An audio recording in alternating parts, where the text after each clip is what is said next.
Umir, that was a dominant performance after just 3 rounds. Is that what you expected? Yes, yun yung plan namin. First 2 round, adjust muna, good defense, kunin yung timing, and then itatry namin i-knock out sa 3rd and 4th, and then yun, naging successful po yung plano namin. How did it feel being in the ring? Sobrang saya, of course, dahil nakuha natin yung panalo, yung knockout. But parang more than a year bago ako bumalik sa ring. So parang nalibago po ako yung feeling ko na nandun ako sa ring. Pero ayun, dahil sa experience natin at twice sa Olympics, ayun, nakuha pa rin natin yung panalo. May mga moment doon na nababawian kanya, na lalagyan kanya ng sunto. Ano kaya nakabawi? Ayun, pinag-aralan namin pagtapos ng round, tapos ng first round, yung advice ng coach ko sa akin talaga is good defense muna, kunin muna namin yung timing, at pag nakuha namin yung timing, doon namin kukunin yung knockout. So yun, naging successful po yung plano namin, na-get namin yung distance.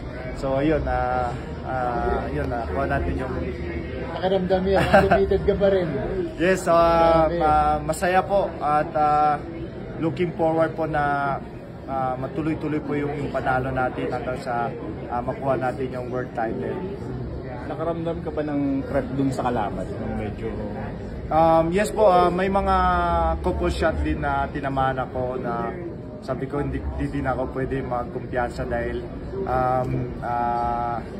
pag tinamaan tayo baka madisgrasya. So naranasan ko na din kasi yun after Olympics, na after ng medyo naging kampante ako, 3 times ako na knockdown. So ayun, doon sa part na yon, doon ako naging matured eh. So kaya kung mapapansin nyo sa laban ko, talagang careful po ako.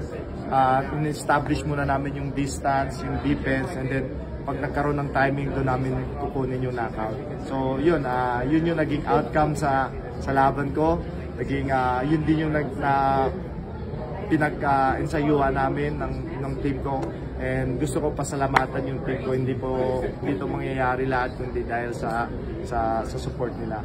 Kami pang exciting na aabangan kay Umir Marcial. So abangan nyo po, at tuloy-tuloy lang po yung suporta nyo sa akin, at nangangako po ako na gagalingan ko pa lalo para po sa ating bayan at para po sa mga Pilipino. Second fight in this year. Yes po. May message ka ba sa mga Filipino supporters? Sa lahat po ng mga Filipino supporters, una-una po, gusto ko po pasalamatan po kay lahat.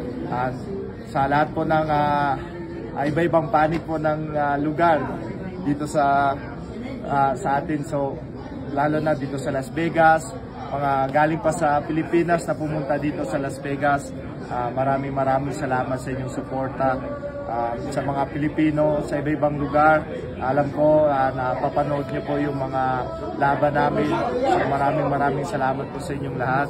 So ayun, tuloy-tuloy lang po yung suporta niyo sa amin, at tuloy-tuloy po din namin yung magiging ibibigay yung magandang performance. Uuwi ka ba ng Pilipinas? Hindi po, tuloy-tuloy po yung training namin, at paghandaan po namin yung 3 Line Manila.